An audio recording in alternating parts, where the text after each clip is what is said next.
And welcome to the Core Connection. I'm Mira Rubin here with you on Enlightened World Network. And today's topic is, oh, this is odd. It seems that it didn't update. Today's topic is fear and the catalyzing power of fear.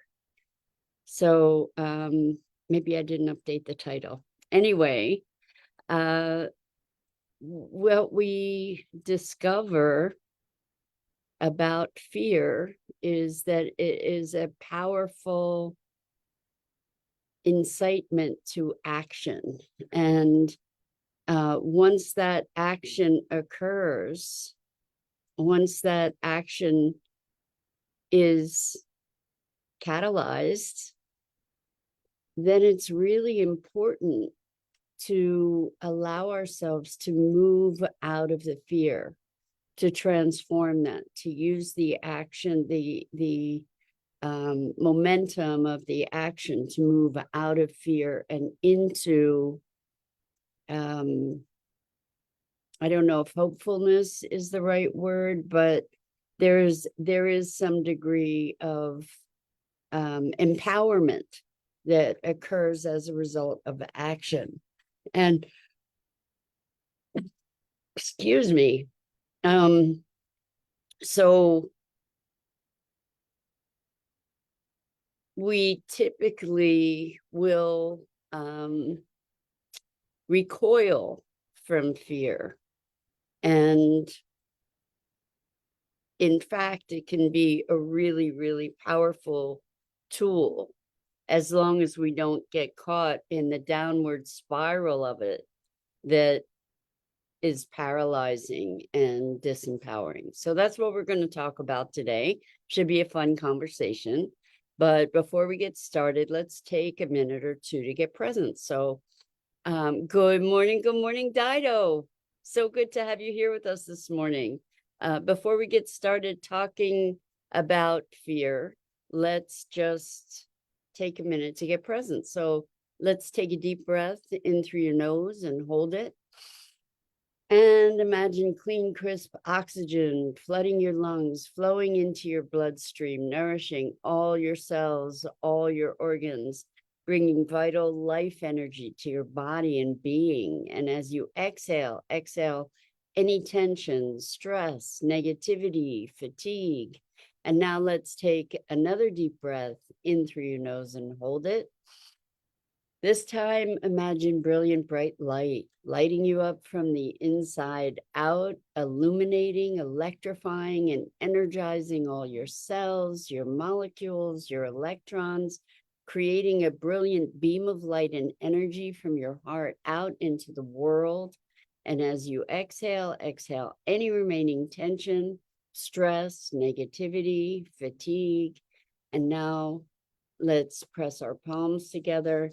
Vigorously rub your hands together to feel the friction, the temperature, the pressure, the motion, the tickling and tingling when you stop. And allow all those sensations to bring you present right here, right now, into this remarkable physical form that enables us to experience life.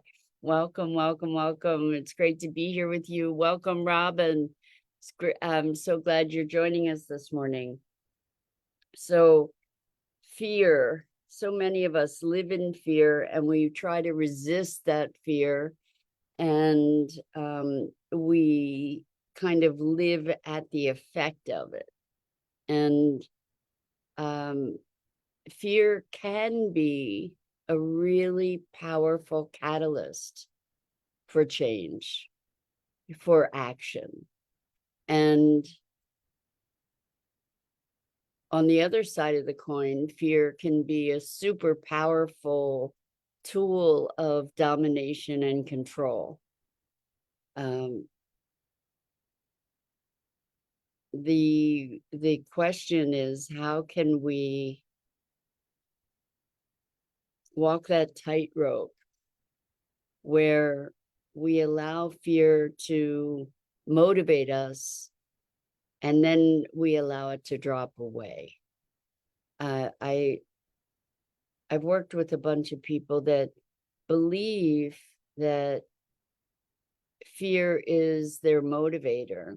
But the thing is, it's so easy to fall into the trap of perpetuating the fear or allowing the fear to perpetuate in the belief that it's positive. After a point, it isn't. Initially, the way our system works is when we're fearful, we have a surge of adrenaline. Certain systems sort of go on hold, like digestion and other things that aren't urgent in the midst of a crisis where we need to run, where we need to protect ourselves. And that's great in its way because we're running. The idea is to run out of the field of fear and danger.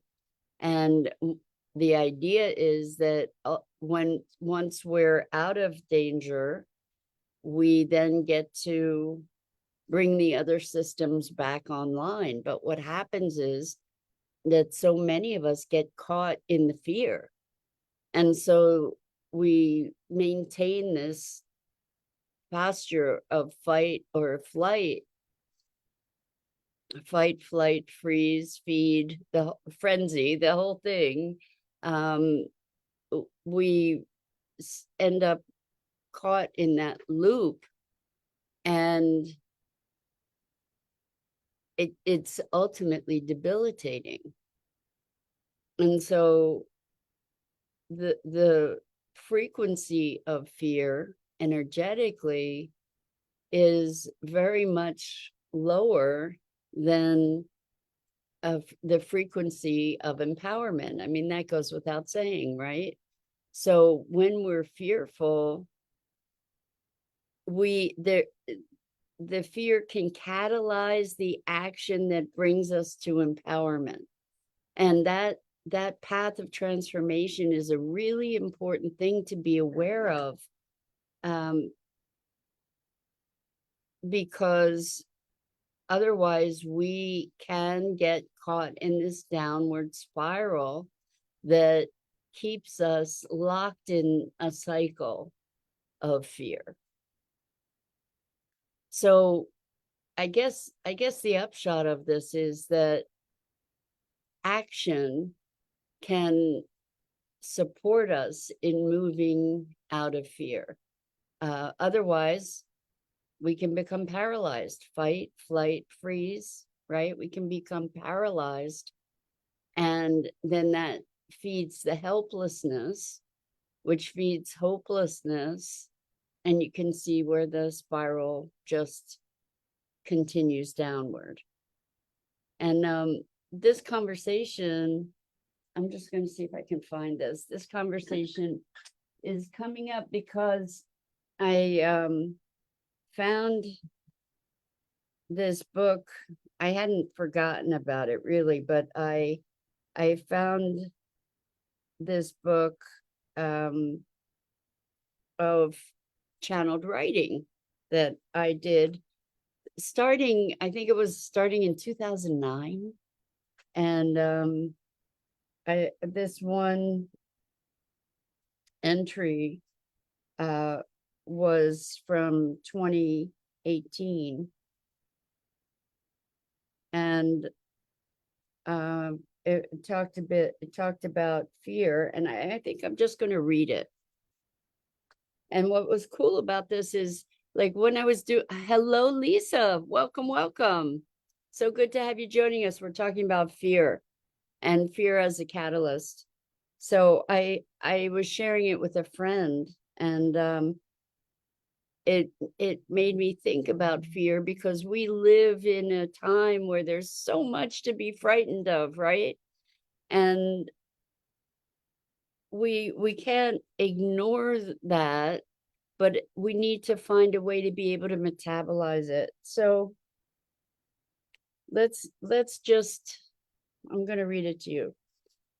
So delicate times call for extraordinary insight into the dynamics that shape the predominant movement of forces influencing the perception of possibility, for healing the rift between life-giving, life-affirming tides and soul-searing winds of destruction.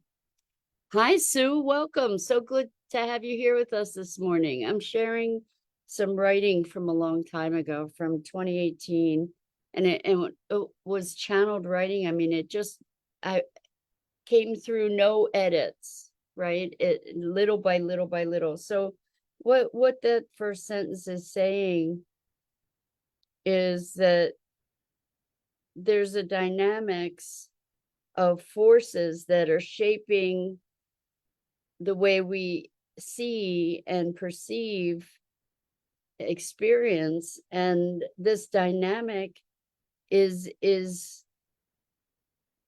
important to recognize it, to be able to heal the rift between life-giving, life-affirming tides and soul-searing winds of destruction. So we often feel, the polarity of darkness and light that exists, and this is talking about that dynamic. So the perception of possibility dictates the space within which the potential for transformation is realized. So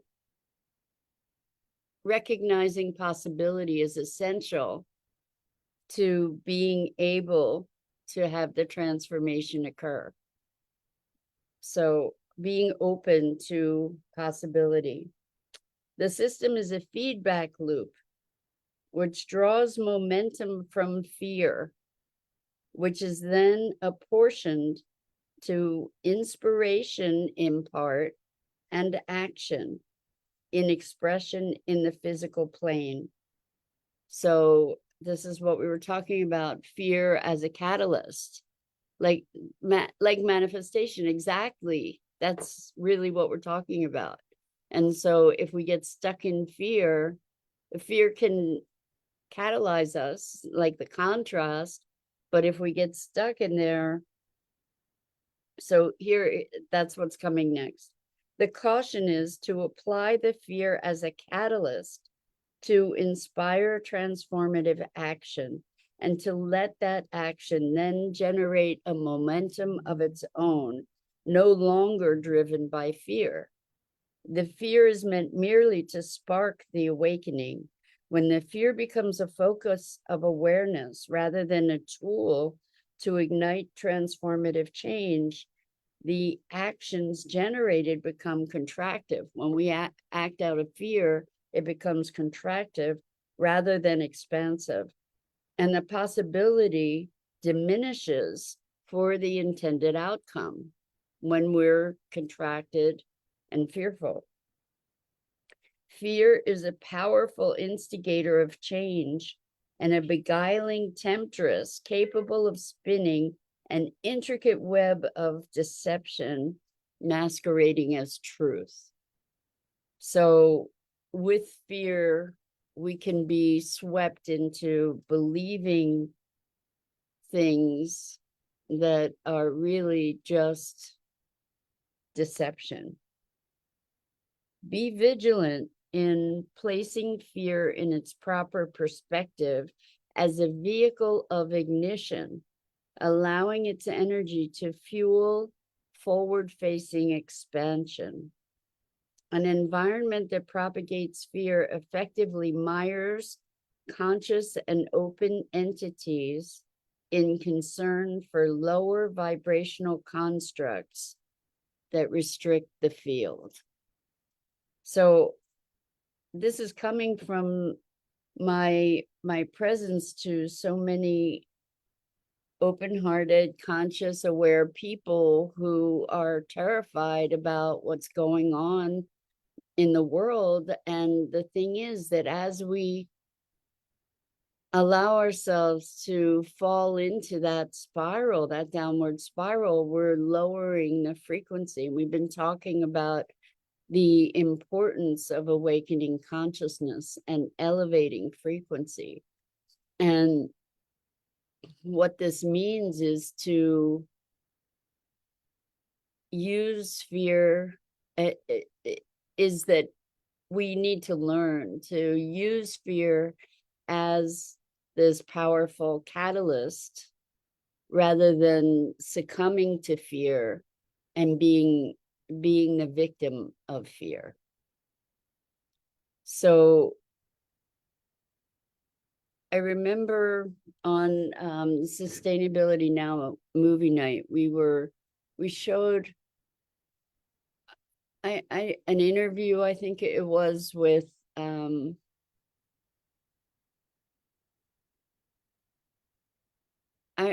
not remembering the specifics, but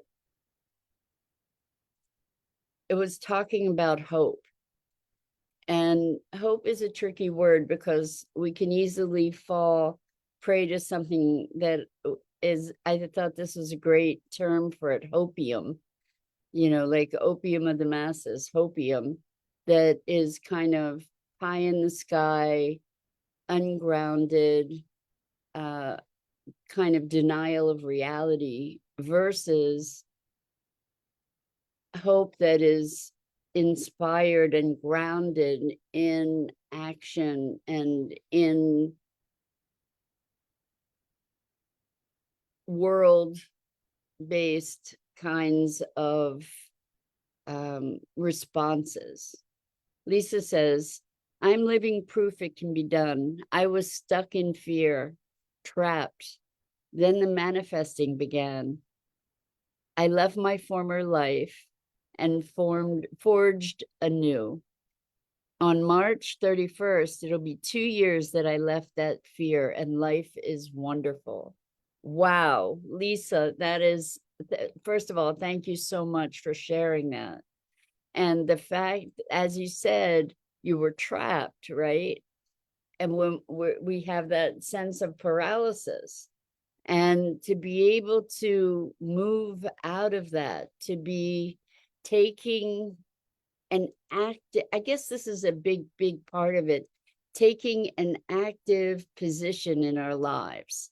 So rather than passively being at the effect of circumstances, taking an active role to create change, to create transformation, to be manifesting what we want.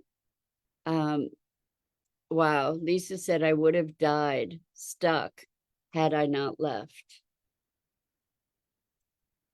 I so relate to that experience of feeling at different times in my life that I was dying, that the life force was just flowing out of me because I felt very much at the effect of life rather than taking an active role in shaping it and creating my life. And Lisa says leadership in our lives. Exactly, that we really do get to choose. If we experience being the victim of life, then we are. If we experience being the creator of our lives, then we are. And while circumstances may occur that appear to be beyond our making, the one thing that we most certainly have the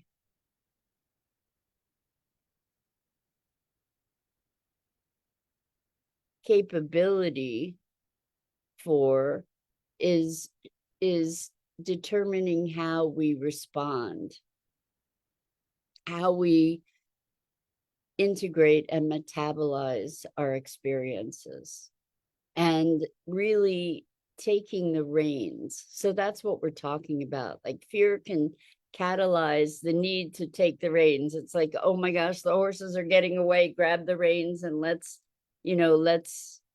go into action. We have to respond. And then when we take the reins of our lives, in other words, when we become responsible for our lives, when we become accountable for our lives, then we have access to a different level of choice and a different level of responsiveness to the circumstances. And as a result, because we're standing in this place of greater empowerment, the circumstances of our lives then change. It's really quite remarkable. So Lisa said, you have to change the things we can. That's a powerful tool if you use it right. And so it's very easy to become complacent or resigned. You know, I've spoken to so many people about circumstances in the world, or, you know, something that is calling for attention, and they will say things like, I can't do anything about it. I'm only one person. And that, if there's something that is calling for action and calling you for action, and we choose to say, there's nothing I can do about it, I'm only one person, there are many one people who have created amazing transformation. And one person can make a huge difference. It's a matter of moving out of the fear, moving out of the disempowerment, allowing oneself to be catalyzed into action that resonates with our deeper heart and soul. So it's interesting to me how we categorize emotions into the positive emotions and the negative emotions, and we want to avoid the negative emotions and we want to facilitate the positive emotions. And the thing is that emotions really fundamentally are energy. And some of those emotions feel good and some of them don't. But they all have purpose. There's an intelligence to the emotions that arise. And what if we were to allow ourselves to perceive and interact with and metabolize the notion of these emotions as communications, just like our ideas or our thoughts. Although so much of this is subject to past programming, but one of the things in the core connection work that I do with folks that I say regularly is, if it's coming up, it's coming up to heal. And if we can interact with emotions as energies, then we can allow ourselves to be present to those energies without us assigning all the meaning, without assigning all the stories. You know, like I've been guilty of this for so much of my life. Guilty is not the right word, but I found myself in a dynamic when I would feel an emotion. I was like, why am I feeling this way? And that can be a useful question, because it can lead us to recognize, oh, I got triggered by this, that, or the other thing. And sometimes we just end up making up stories about why we're feeling a certain way, and then that can pull us down a rabbit hole too. What if we can recognize the emotions as they arise, feel them in our body, presence ourselves to that energetic experience within our bodies, and as we presence ourselves to the sensations of that, the physicalness of it, and be curious, no story, no judgment, just allowing to feel that feeling, what we'll notice typically is that it's going to start migrating. And what we might have called rage might turn into sorrow, might then turn into love. These transformations can occur that just release this blocked energy. And so Lily said, okay, so Lily, I will check to see if I can find a message. I'm presuming maybe you sent it through Messenger. Hopefully I'll check there. Anyway, fear is another one of those emotions. We can feel that also in our body and allow it to move without the story. The story is what perpetuates fear. And the communication might be there's action to be taken. There is something to respond to. There is, in the face of disempowerment, the action that we take can bring us back to our sense of self and strength and sovereignty. So I invite you not to, or I invite you to maybe expand the appreciation for fear as a catalyst and not something that is purely oppressive. And also to allow ourselves to recognize the call to action that fear might be provoking. So I think that's it for today. And I'm Mira Rubin. This is the Core Connection. And I go live here each weekday morning at 9 a.m. Eastern on the Enlightened World Network Facebook page and YouTube channel. And also on my Facebook page. And I invite you please to like and follow Enlightened World Network's YouTube channel as well as mine. The links are in the description. Lisa says, I have someone in my life who triggers that wounded little girl in me. I've gotten to the point that I shake it off, but it's still a memory that bothers me.